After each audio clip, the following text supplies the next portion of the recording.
A very warm welcome to everybody. तो nationalist movement in Indo China जो हमारा chapter number 2 है उसका नेक्स्ट पार्ट हम कवर करेंगे, that is 6, the communist movement and Vietnamese nationalism. Right. तो इस सब को शुरू करने से पहले I would like to request कि आप एक बारी मुझको ये तसल्ली दे दें कमेंट बॉक्स में या लाइक्स के थ्रू कि आपको मेरा पढ़ाया हुआ समझ में आ भी रहा है कि नहीं। ठीक है, मैं नहीं चाहती हूँ कि सब कुछ आप वीडियोस देख लें फिर भी आपके दिमाग में कोई डाउट रहे। आप चाहते हैं कि कोई तरीका मैं बदल दूँ समझाने का और इन्फॉर्मेशन ऐड करूँ, कुछ एनीथिंग यू वांट, तो वो हो सकता है। ठीक है, अभी हम चैप्टर शुरू करते हैं। सबसे पहले शब्द पर ध्यान दें, कम्युनिस्ट। ओके, होता क्या है? कम्युनिस्ट जो इंसान होता है ना, वो बिलीव करता है कि एवरीवन, लिख लीजिए कहीं, everyone should be equal where in the society। हर इंसान को सोसाइटी में इक्वल होना होता है। जो कम्युनिस्ट इंसान है वो इसमें बिलीव करता है। वो कहता है ना कोई पुअर होगा ना कोई रिच होगा। ठीक है, ना कोई भूखमरी से, पॉवर्टी से मरेगा, ना ही कोई हंगर से मरेगा। ठीक है, ना ही किसी के पास 2000 एकड़ ज़मीन होगी और ना ही किसी के पास होगी नहीं। तो वो कहते हैं कम्युनिस्ट लोग कि सब कुछ होना चाहिए इक्वल। जो लैंड है, जो अर्थ ने हमको दिया है, ठीक है, जो फैक्ट्रीज़ हैं जो इंसानों ने बनाई हैं, जो रिसोर्सेज हैं जो नेचर हमें प्रोवाइड करता है, वो गवर्नमेंट की होनी चाहिए, वो कम्युनिटी की होनी चाहिए, वो सबकी होनी चाहिए, लेकिन किसी भी प्राइवेट इंस्टीट्यूशन की नहीं होनी चाहिए। यानी कि किसी भी सिर्फ एक कंपनी की नहीं होनी चाहिए। ठीक है, या किसी भी एक ह्यूमन की नहीं होनी चाहिए। It should not belong to only one human, no. For example, एक पूरा का पूरा विलेज ले लो। ठीक है, एक पूरा का पूरा विलेज ले लेते हैं। तो बहुत सारे लोगों ने, जैसे आपने सुना भी होगा, लोगों ने चांद पे ज़मीन ले ली है। अरे क्या बात कर रहे हो यार, तुम क्या करोगे उस ज़मीन का? लोग आइलैंड ही आइलैंड ख़रीद लेते हैं। वो आप ख़रीद भी लो फिर भी वो आपका नहीं हो पाएगा, बिकॉज़ वो हमेशा मदर अर्थ का रहेगा। पता नहीं मदर अर्थ क्या उस पर कर दें, है ना। कोई अर्थक्वेक आ जाए, कोई लैंडफॉर्म ऐसा बन जाए उसमें कुछ और ही। तो वो कहते हैं कि सबका सब कुछ है, इट इज़ इक्वल। किसी का आइलैंड नहीं है, किसी की ज़मीन नहीं है आपके मून पे। तो ये जो आइडिया था, ये जो इक्वालिटी का आइडिया था, ये आता है आपके कार्ल मार्क्स से। कार्ल मार्क्स एक वर्कर थे फैक्ट्री में। ठीक है, काम करते थे अपने ज़माने में, बहुत कम पैसा कमाते थे, बहुत मुश्किलों से इन्होंने अपनी ज़िंदगी जो है बिताई है। और इन्होंने ये लिखा है कि क्योंकि फैक्ट्रीज़ जो है वो मालिक ओन करते हैं, लेकिन उनमें काम करने वाला इंसान हमेशा भूखा रह जाता है। तो वो कहते हैं कि क्या फ़ायदा उन बड़ी बड़ी फैक्ट्रीज़ का, जब जो इंसान ने वो बनाई हैं, जो फैक्ट्रीज़, जो वर्कर्स ने दिन रात मेहनत करके बनाई, अगर वही भूखे हैं तो क्या फ़ायदा उस फैक्ट्रीज़ का। तो आपको नाम याद रखना है, कार्ल मार्क्स ने कहा था। अगर आपको लाइन में, अगर आपको सेंटेंस में अगर आपको लिखना हो तो आप प्लीज़ ये लिख दीजिए, a person who believes that wealth and property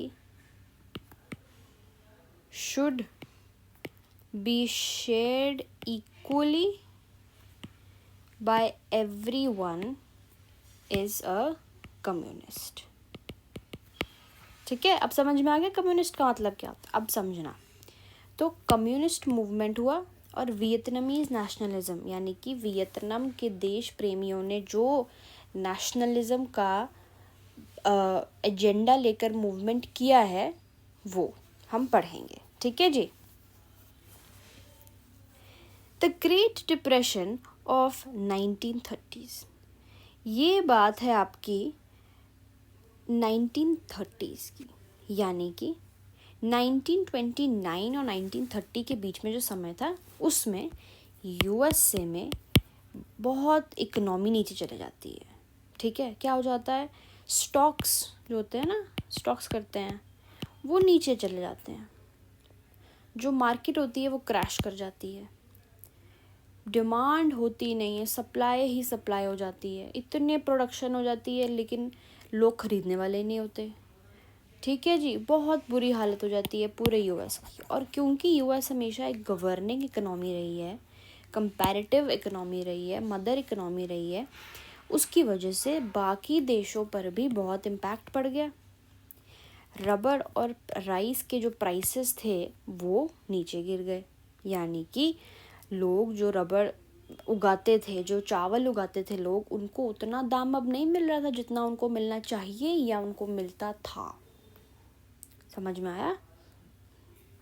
जिसकी वजह से रूरल डेट्स बन गए। अब फॉर एग्जांपल, पहले आप एग्जांपल लेते हैं, आप पहले 1 किलो राइस उगाते थे, आपको उसका 100 रुपया मिलता था।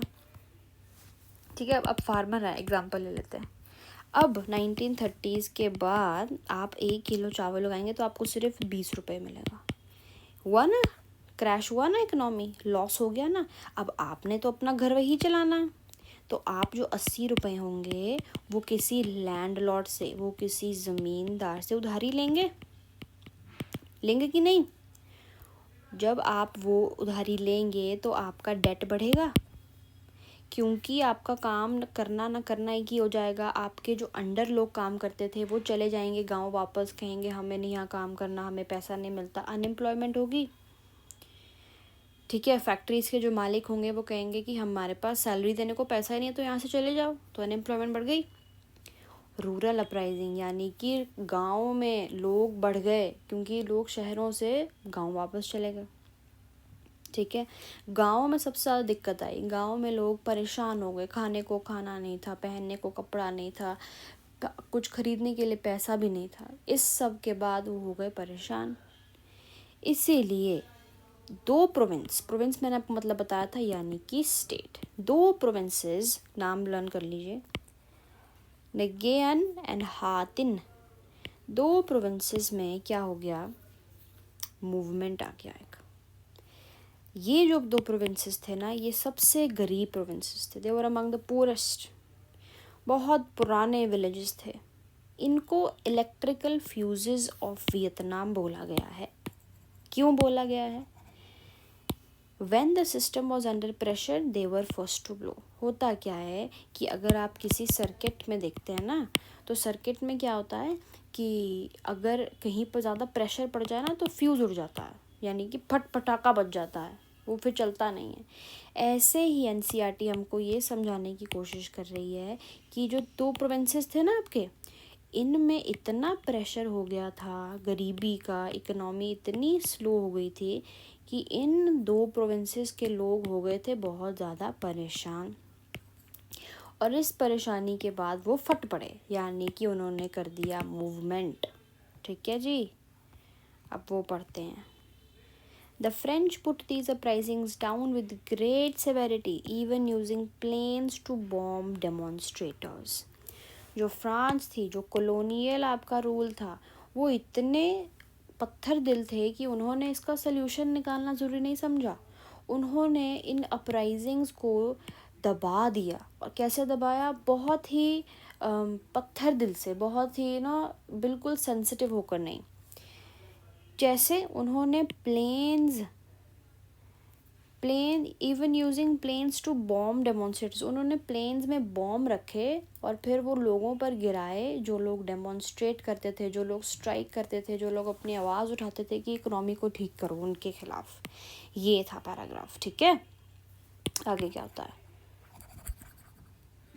1930 में, यानी कि वही साल चल रहा है डिप्रेशन का, हो ची मिन, यानी कि हो ची मिन है ना, Ho Chi Minh brought together competing nationalist groups to establish the Vietnamese Communist Party, जिसको वियतनाम कोंग सांदांग बोलते थे, लेटर रीनेम्ड, बाद में उसका नाम बदल दिया, to what? Indo-Chinese Communist Party. He was inspired by militant demonstrations of European communist parties. था क्या? सबसे पहले आप ये बात समझिए कि हो ची मिन जो हैं आपके वो कम्युनिस्ट हैं। कम्युनिस्ट का मतलब क्या होता है? वो इंसान जो सबकी क्या सोचता है जी? Everyone should be equal in the society. Very good, ठीक है जी। गवर्नमेंट कंट्रोल होना चाहिए, ये मानते हैं वो। तो हो ची मिन जो थे वो एक कम्युनिस्ट इंसान थे, ठीक है जी, और वो फ्रेंच के बहुत खिलाफ थे। उन्होंने क्या किया, उन्होंने बहुत सारे नेशनलिस्ट ग्रुप्स यानी कि बहुत सारे लोगों को इकट्ठा करके एक पार्टी बनाई। उस पार्टी का नाम क्या रखा उन्होंने? Vietnam Communist Party. समझ आ गया? Vietnam Communist Party, Vietnamese Communist Party. उस पार्टी को वियतनामीज लैंग्वेज में क्या बुलाते थे जी? Vietnam Cong Sandang. डन है, सिंपल। किनसे इंस्पायर्ड थे वो? यूरोपियन कम्युनिस्ट पार्टी से। उन्होंने देखा था कि कैसे यूरोप की जो कम्युनिस्ट पार्टी यानी कि यूरोप में जो लोग कम्युनिज्म में विश्वास करते हैं उन्होंने भी पार्टीज बनाई है, तो मैं क्यों ना बनाऊं। 10 सालों के बाद 1940 में जापान ने वियतनाम को ऑक्यूपाई कर लिया यानी कि कॉन्कर कर लिया। क्यों जी? 1940 जो साल है वो है आपकी सेकेंड वर्ल्ड वॉर का। जर्मनी, इटली, जापान एक जगह थे, यूएस, यूके, ठीक है, फिर रशिया जो यूएसएसआर था वो एक जगह थे। तो जापान ने सोचा कि क्यों ना मैं अपने अंडर एरियाज ले लूँ, देशों को अपने अंडर करूं और उन देशों को फिर कहूं कि मेरे लिए वॉर लड़ो, वर्ल्ड वॉर 2। उसी के तहत जापान ने वियतनाम को कॉन्कर किया, ऑक्यूपाई किया, ताकि उनका कंट्रोल साउथ ईस्ट एशिया में बढ़ जाए, है ना। So that the nationalists now had to fight against the Japanese as well as French. अब जो वियतनामीज, यहाँ पे नेशनलिस्ट यानी कि वियतनामीज यानी कि जो वियतनाम के लोग थे, अब उनको दो लोगों से लड़ना है। एक तो उनको जापानीज से लड़ना है, फिर उनको फ्रेंच से भी लड़ना है। क्यों लड़ना है जापानीज से जी? क्योंकि उन्होंने उनको कॉन्कर कर लिया है, ऑक्यूपाई लिखा है ना अभी, जापान ऑक्यूपाइड। फ्रेंच से क्यों लड़ना है? क्योंकि फ्रेंच उनको कॉलोनियल रूल करती है ना। समझ में आ गया? The league for independence of Vietnam यानी कि वियतनाम डॉक लाप डोन मिन। इट्स ओके, आपको बस ये लर्न करना है। थोड़ा सा मैं साफ कर दूँ इसको। ये शब्द है ना, the league for independence of Vietnam, ये आपको लर्न करना है। ये वियतनाम में, वियतनामीज लैंग्वेज में नाम है। ये आप नहीं भी लर्न करें तो आपको कोई पूछेगा नहीं, ठीक है। अपने आप को कंफ्यूज नहीं करना। जो चीज़ कंफ्यूजिंग लगे या तो मुझसे पूछनी है, ठीक है जी, या अपनी टीचर से पूछो। कुछ भी करो, कंफ्यूज नहीं होना कभी भी। ऐसा दुनिया में कुछ नहीं है जो मुश्किल है, ठीक है। हाँ, तो अब समझो, the league for independence of Vietnam जो है, जो बाद में वियतमिन नाम से फेमस हुई, ये आपको लर्न करना है, वियतमिन, ठीक है जी। इसका वियतमिन का मतलब शॉर्ट फॉर्म है, क्योंकि लोग इतनी जल्दी नहीं ना बोल पाते हैं ये the league of for independence of the Vietnam या वियतनाम डॉक लक पोंगडोंग, नहीं ना बोल पाते हैं, इसीलिए उसको शॉर्ट नेम कर दिया वियतमिन। अब आपको यहाँ से लर्न करना है, हो ची मिन समझाया था ना, हो, ये देखो नाम ही लिखा है, हो ची मिन। तो वियतमिन किसने बनाई है? MINH मिन, हो ची मिन ने ही वियतमिन बनाई है। और अगर हो ची मिन ने बनाया तो मतलब वो कम्युनिज्म को प्रमोट करेंगे, है कि नहीं। तो 1940 में जब जापान ने वियतनाम को आपके कंट्रोल कर लिया था, तो वियतनाम को गुस्सा आ गया, प्लस उनकी जो जिम्मेदारी थी वो बढ़ गई, है कि नहीं। उनकी जिम्मेदारी बढ़ गई, क्यों? क्योंकि उनको फ्रेंच से भी लड़ना था, जापानीज से भी लड़ना था। इसलिए जो हो ची मिन है हमारे, उन्होंने लीग ऑफ इंडिपेंडेंस बनाया, लीग फॉर इंडिपेंडेंस बनाया, जिसका नाम वियतमिन पड़ गया। वियतमिन का एम क्या था? इस ऑर्गेनाइजेशन का एम क्या था? एम था कि जापानीज ऑक्यूपेशन के खिलाफ लड़ेंगे और हानोई जो प्रोविंस है यानी कि जो स्टेट है, जो सिटी है आपके वियतनाम में, वो जापान ने कॉन्कर कर ली थी। तो जो आपका वियतमिन है ऑर्गेनाइजेशन, वो कहता है कि मैं हानोई को रिकैप्चर करूँगा यानी कि जापान से वापस ले लूँगा, ठीक है जी। लास्ट लाइन क्या है, the democratic Republic of Vietnam was formed and हो ची मिन बिकेम चेयरमैन। तो हुआ क्या कि अब डेमोक्रेटिक रिपब्लिक ऑफ वियतनाम बनी, ठीक है, और उसका जो चेयरमैन थे वो कौन बने, आपके हो ची मिन, ये आपके चेयरमैन बने। बस आपको इतना रन करना, ये पार्टी का नाम है democratic Republic of the Vietnam, ठीक है जी। अब आप ये पैराग्राफ फटाफट से एक बारी नज़र दौड़ा लीजिए और फिर मुझको बताइए कि अगर सब क्लियर है या नहीं क्लियर है। कुछ नहीं क्लियर है तो अभी जाके कमेंट बॉक्स में लिख दीजिए।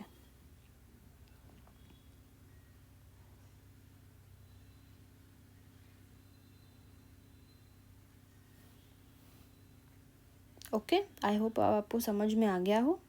नेक्स्ट अब हम शुरू करते हैं। Okay, the new Republic of Vietnam.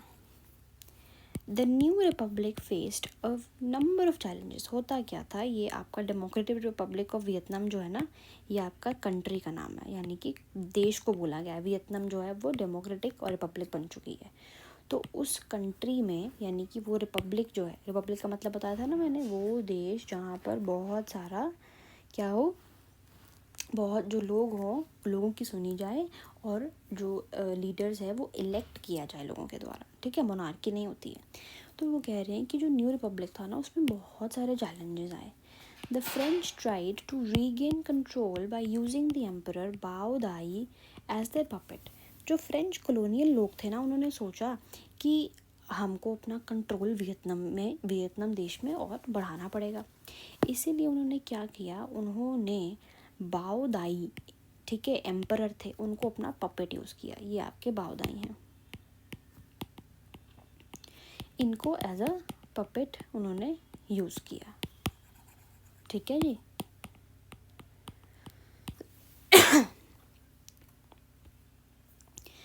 Faced with French offensive, the Viet Minh were forced to retreat to the hills. हुआ क्या कि इतने फ्रेंच लड़ाई करते थे, ऐसा वैसा सब करते थे, कि जो वियत मिन, जो भी ग्रुप बनाया था हो ची मिन ने, उनको दोबारा वापस पहाड़ों में जाना पड़ा छुपने के लिए, ठीक है। After 8 years of fighting the French were defeated in 1954 at Dien Bien फू।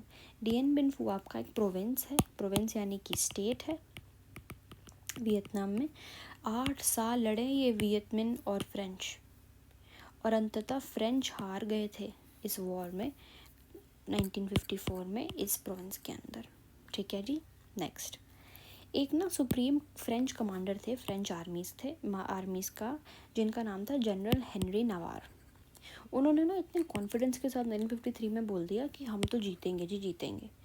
1953 में बोला था, 1954 के 7 मई को ही वियत मिन, जो हो ची मिन का ग्रुप है, जो कम्युनिस्ट ग्रुप है, उन्होंने 16,000 फ्रेंच एक्सपीडिशनरी कॉर्प्स, यानी कि मिलिट्रीली ट्रेंड सोल्जर्स को कैप्चर कर लिया। आप सोच सकते हैं क्या बोला मैंने, या क्या हुआ। सुप्रीम कमांडर फ्रेंच के जो थे ना, फ्रेंच आर्मीज़ के, जनरल हेनरी नवार, उन्होंने ओवर कॉन्फिडेंस में 1953 में बोल दिया कि हम ही जीतेंगे। 7 में 1954 को वियत मिन ने, हमारा जो वियतनामीज का ग्रुप था, उसने ट्रेंड 16,000 सोल्जर्स थे जो फ्रांस के, उनको कैप्चर कर लिया। पूरा का पूरा commanding staff, including the general, 16 colonel's, 1749 officers were taken prisoner. सबको जो है उन्होंने प्रिजन बंद कर लिया, यानी कि जेल में डाल दिया। अब आप देख रहे हैं कितना स्ट्रॉन्ग था वियतनाम। फिर क्या हुआ, अब हुआ जिनीवा में एक पीस अकॉर्ड, क्योंकि फ्रेंच और वियतनाम के वॉर में वियतनाम जीत गई थी, फ्रेंच हार गई थी। होता क्या था, अगर कोई भी वॉर जो ना, वो जब वो ख़त्म हो जाती है तो उसके बाद एक अकॉर्ड साइन होता है, एक अग्रीमेंट साइन होता है, और उस अग्रीमेंट में क्या लिखा होता है कि क्या डिसाइड हुआ, किसको कितना पैसा देना पड़ेगा, क्योंकि किसका कितना नुकसान हुआ, ये सब कुछ लिखा होता है, ठीक है नहीं। तो जिनीवा में, स्विट्ज़रलैंड में जगह है, स्विट्ज़रलैंड लिख लीजिए, स्विट्ज़रलैंड में जिनीवा जगह है, वहाँ पे पीस नेगोशिएशन हुआ। That followed the French defeat, उसमें ऑफकोर्स फ्रांस हार गई थी, उसके बारे में बात हुई, और वियतनामीज़ को ये बताया गया कि आपके देश के 2 हिस्से हो गए हैं। The Vietnamese were persuaded to accept the division of the country. क्या डिवीजन हो गया था जी? North and south were split, यानी कि वियतनाम अगर ये है ना तो ये नॉर्थ और साउथ वियतनाम डिफरेंट हो गया। हो ची मिन जो कम्युनिस्ट थे उन्होंने ले लिया था आपका नॉर्थ, और बाओ दाई जो थे उन्होंने ले लिया था साउथ। समझ में आ गया?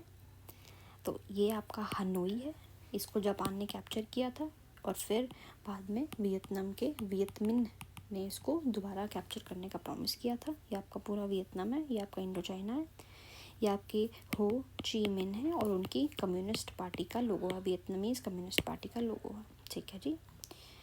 जो वियतमिन था वॉज ऑर्गेनाइजेशन फाउंड बाय हो ची मिन, मिन से लर्न कर लेंगे, 1941 में बनी थी, इंपॉर्टेंट है। क्यों बनी थी? ताकि फॉरेन रूल यानी कि जापान और फ्रेंच के खिलाफ लड़ सकें और वियतनाम को इंडिपेंडेंट बना सकें। ये थे आपके हेनरी नवार्ड जो ओवर कॉन्फिडेंस में जिन्होंने बोल दिया था ना कि हम ही जीतेंगे, जीत लो। ठीक है, ये थे वो। अब मैं आपको बताती हूँ थोड़ा सा अपना, जो नॉर्थ वियतनाम डिवाइड हो गया था ना जिनीवा अकॉर्ड में, नॉर्थ वियतनाम साउथ वियतनाम। तो जो नॉर्थ वियतनाम था वो रूल करते थे आपके हो ची मिन, जो कम्युनिज्म के फॉलोवर थे, जो मानते थे कि सारा land, economy, resources, nature government का होना चाहिए, किसी एक इंसान का नहीं होना चाहिए। वो चाहते थे कि पूरा का पूरा वियतनाम यूनाइट हो जाए अंडर अ कम्युनिस्ट सिस्टम। वो सपोर्ट करते थे revolutionary groups in south Vietnam, यानी कि जो साउथ वियतनाम में कम्युनिस्ट बनना चाहते हैं उनको वो सपोर्ट करते थे। उनका मेन एजेंडा यही था कि पूरी के पूरे देश वियतनाम को कम्युनिस्ट रूल के अंदर वो ले आए। ठीक है जी। फिर आ जाता आपके पास साउथ वियतनाम। साउथ वियतनाम के रूलर थे बाओ दाई, जो कि एक एम्परर थे। लेकिन हुआ क्या था ना, बाओ दाई जो थे ना वो मोस्टली फ्रांस में रहते थे, उनका बिल्कुल भी ध्यान नहीं रहता था। बाओ दाई जो थे साउथ के रूलर थे, एम्परर थे साउथ वियतनाम के, but he did not really control the country and spent most of his time living in France. वो ज़्यादा ध्यान देते नहीं थे वियतनाम में और ज़्यादा से ज़्यादा टाइम जो थे फ्रांस में रहते थे। तो नगो दिन दिएम जो थे उन्होंने कू किया। ठीक है, वो प्राइम मिनिस्टर थे अंडर बाओ दाई, मतलब बाओ दाई एम्परर थे और उनके अंडर प्राइम मिनिस्टर कौन थे? नगो दिन दिएम। कॉन्स्टिट्यूशन मोनार्की होती है ना, जब कॉन्स्टिट्यूशन भी माना जाए, कॉन्स्टिट्यूशन के हिसाब से लीडर भी हुआ जाए, लेकिन मोनार्की के साथ लीडर भी हुआ जाए, यानी कि मोनार्की का लीडर हो गया किंग, कॉन्स्टिट्यूशन का लीडर हो गया पीएम। ठीक है, तो बाओ दाई कहते थे, बाओ दाई तो फ्रांस में रहते थे, तो जो आपके नगो दिन दिएम है, दिएम बोलते थे, जो दिएम है वो कहते थे कि मुझे मेरे वियतनाम का ख्याल रखना है, मुझे ऐसा कोई रूलर नहीं चाहिए जो मोस्टली फ्रांस में पड़ा रहे, इसलिए उनको फुल पावर चाहिए थी। उन्होंने किया कू। कू में पी साइलेंट होता है, कू का मतलब होता है अचानक से सारी की सारी पावर ले लेना बाय फोर्स और पॉलिटिकल मैनिपुलेशन, लड़ाई झगड़े से, वेपन्स से, इंस्टेड ऑफ इलेक्शन में नहीं जीतना, लेकिन अचानक से किसी के टर्म के दौरान ही आपको फटाफट पावर चाहिए तो आप कू कर देते हैं। ठीक है, फिर जो डीएम थे ये हैं आपके डीएम, तो इन्होंने रिप्लेस कर दिया बाओ दाई को जो आपके एम्परर थे। 1955 में इन्होंने नगो दिन दिएम ने एक रेफरेंडम शुरू किया। रेफरेंडम का मतलब पब्लिक वोट, पब्लिक की जब सुनते हैं वो हाँ या ना में जवाब देते हैं। ठीक है, लेकिन उनको पता लगा वोट के बाद कि ये फेयर नहीं थी, गवर्नमेंट कंट्रोल द वोटिंग, उनको पता लगा कि गवर्नमेंट ने छेड़छाड़ी की हुई है। ठीक है, रिजल्ट्स वर मैनिपुलेटेड, तो बाओ दाई को रिमूव कर दिया एज ए रूलर और नगो दिन दिएम प्रेसिडेंट बन गए। Plus south Vietnam became a republic instead of monarchy. अब फ़र्क देख रहे हैं नॉर्थ और साउथ वियतनाम में। नॉर्थ वियतनाम हो ची मिन, साउथ में बाओ दियो थे और फिर आगे दिएम। ये जी आपका कम्युनिस्ट है, ये आपका रिपब्लिक है। ठीक है, रिपब्लिक है क्योंकि प्रेसिडेंट है elected for such short period of time, 5 to 6 years maximum, है ना। तो why DM did this? DM wanted to remove the old emperor system। वो चाहते थे कि मोनार्की हट जाए। कौन किसकी बात हो रही है? DM की, इनकी बात हो रही है। ये चाहते थे कि मोनार्की जो है वो टोटली हट जाए। वो चाहते थे कि एक स्ट्रॉन्ग एंटी कम्युनिस्ट, यानी कि वो कम्युनिज्म में बिलीव नहीं करते थे, वो कहते थे कि कम्युनिज्म नहीं आनी चाहिए, और इसलिए उन्होंने यूएसए से सपोर्ट लिया। यूएसए कम्युनिज्म नहीं करता, यूएसए प्राइवेटाइजेशन के फॉलोअर है, यानी कि जो जितनी मेहनत करेगा उसको उतना ही मिलेगा, ये बिलीव करते हैं वो। ठीक है जी, अब आते हैं तो साउथ वियतनाम में बाओ दाई थे, फिर आए नगो दिन दिएम। मेन फीचर क्या था कि एंटी कम्युनिस्ट थे, हो ची मिन के खिलाफ थे, ठीक है, यूएसए के दोस्त थे, कैपिटलिस्ट थे, वेस्टर्न थे, कम्युनिज्म नहीं थे। तो कम्युनिज्म का दूसरा होता है कैपिटलिस्ट, यानी कि जो प्रॉफिट में विश्वास करे, जो नहीं सोचे कि सब कुछ लोगों का है, इक्वालिटी है, नहीं, ऐसा नहीं होता है। प्लस वो चाहते थे कि कम्युनिज्म को हम हमेशा रोकने की कोशिश करें और साउथ वियतनाम अलग रहे, ठीक है जी। अब आते हैं यहाँ पे। This division set in motion a series of events that turned Vietnam into a battlefield, bringing death and destruction to its people as well as in the environment. अब क्योंकि नॉर्थ और साउथ वियतनाम में इतना difference आ गया था ना कि death और डिस्ट्रक्शन बहुत शुरू हो गई थी, क्योंकि वॉर होती थी, नॉर्थ का अपना आइडियोलॉजी है, साउथ का अपना आइडियोलॉजी है, दोनों लड़ते थे, इतना लड़ते थे कि इन्वायरमेंट और लोगों को दोनों का नुकसान होता था। बाओ दाई रिजीम यानी कि जो एम्परर रिजीम था वो ओवरथ्रो हो गया था बाय कू लेड बाय नगो दिन दिएम, अभी पढ़ा है ना। दिएम ने एक अथॉरिटेरियन रिजीम इस्टेब्लिश किया, रिप्रेसिव यानी कि मतलब तगड़ा, जिसको बोलते हैं ना अथॉरिटी वाला। जो भी उनके खिलाफ जाता था वो उसको बोलते थे कि तू कम्युनिस्ट है और उसको जेल कर देते थे, कभी कभी तो उसको मरवा भी देते थे। डीएम ने ना एक फ्रेंच लॉ निकाला, यानी कि ऑर्डिनेंस 10 उसका नाम था, याद कर लेना। उसमें लिखा था कि सिर्फ क्रिश्चियनिटी परमिटेड है और बुद्धिज़्म आउटलॉ हो गई, यानी कि इलीगल हो गई है बुद्धिज़्म, और सिर्फ क्रिश्चियनिटी को ही आप मान सकते हैं। देख रहे हैं कितना डिक्टेटरशिप है ये। His dictatorial rule came to be opposed by a broad opposition united under the banner of National Liberation Front. जब भी कोई फिर अति करता है तो उसके अति को काटने के लिए भी आता है, तो वो आए नेशनल लिबरेशन फ्रंट, ठीक है, एक पार्टी बनी, उन्होंने उसके खिलाफ लड़ा। अब नेशनल लिबरेशन फ्रंट का थोड़ा पढ़ लेते हैं। नेशनल लिबरेशन फ्रंट जो था वो एक रेवोल्यूशनरी ऑर्गेनाइजेशन है, साउथ वियतनाम में बना था 1960 में।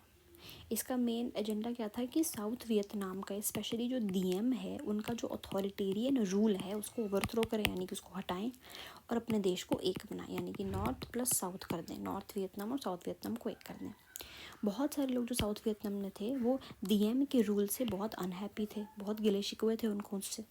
उनकी गवर्नमेंट डिक्टेटोरियल हो रही थी यार, जिन्होंने बुद्धिज़्म को हटा के बोला कि सिर्फ क्रिश्चियनिटी को फॉलो करो, वो इंसान को आप कैसे मान सकते हैं, है ना। प्लस जो भी उनके खिलाफ कुछ बोलता था उनको वो अरेस्ट करवाते थे, मार देते थे। बहुत सारे बुद्धिस्ट को डिस्क्रिमिनेट किया जाता था, इसीलिए बहुत सारे ग्रुप्स यूनाइट हुए और उन्होंने NLF बनाया, नेशनल लिबरेशन फ्रंट बनाया। उन्होंने नेशनल लिबरेशन फ्रंट एक ऐसा नेशनलिस्ट ग्रुप था जिसको नॉर्थ वियतनाम यानी कि हो ची मिन से सपोर्ट भी मिली। कैसे सपोर्ट मिली? उनको वेपन्स, ट्रेनिंग और सपोर्ट सब मिला, ठीक है। NLF फाइटर्स को वियतकॉन्ग भी बोलते थे बाय देयर एनिमीज़, ठीक है जी। मेन गोल क्या था NLF का कि साउथ वियतनाम की जो गवर्नमेंट है आपके डीएम की उसको हटाया जाए, फाइट फॉरेन इन्फ्लुएंस यानी कि यूएसए से भी लड़ा जाए और यूएसए को हरा दिया जाए, तो और हम यूनिफाई कर सकें वियतनाम को एक गवर्नमेंट के अंदर। अब हो ची मिन ने सपोर्ट किया, विद द हेल्प ऑफ हो ची मिन गवर्नमेंट इन द नॉर्थ जो थी, NLF ने यूनिफिकेशन लाई, है ना, वो यूनिफिकेशन के लिए बहुत लड़ रहे थे, ठीक है जी। The US watched this alliance with fear, US को डर लगने लग पड़ा कि इतनी स्ट्रांग हो गई है, इसीलिए जो यूएस थे वो एक और चीज़ से डर रहे थे कि ये यूएसए में कहीं कम्युनिज्म ना ले आए, ठीक है। इसीलिए क्या हुआ कि यूएसए ने फटाफट ट्रूप्स और आर्म्स जो थे वो वियतनाम में भेज दिए, स्पेशली साउथ वियतनाम, यानी कि क्योंकि यूएसए चाहता है कि मैं हमेशा कैपिटलिस्ट इकोनॉमी रहूँ, मैं हमेशा प्राइवेटाइजेशन के बारे में सोचूं, मैं हमेशा प्रॉफिट के बारे में सोचूं, कहीं मेरे यूएसए के अंदर जो लोग रहते हैं वो कहीं नेचर के बारे में ना सोचने लग पड़े, कहीं वो इक्वालिटी के बारे में ना सोचने लग पड़े, तो ये सब ना हो, इसीलिए यूएसए ने फटाफट जो है इंटरवीन किया, यानी कि दखल अंदाजी की और ट्रूप्स भेज दिए, आर्म्स भेज दिए वियतनाम में, ठीक है जी, समझ में आ गया। ये देखो DN Bien Phu जो आपकी वो है आपकी प्रोविंस है उसमें कैसे सप्लाई कर रहे हैं वो आर्म्स बोट्स में। ये आपके फ्रेंच कमांडर हैं जी नवार, जिनकी बात बताई थी मैंने, है ना, जो कह रहे थे कि मैं फटाफट हरा दूंगा, लेकिन नहीं हरा पाए थे। तो आई होप ये क्लियर हुआ हो। नेक्स्ट क्लास में हम पढ़ेंगे जो आपका entry of the US into the war, ठीक है।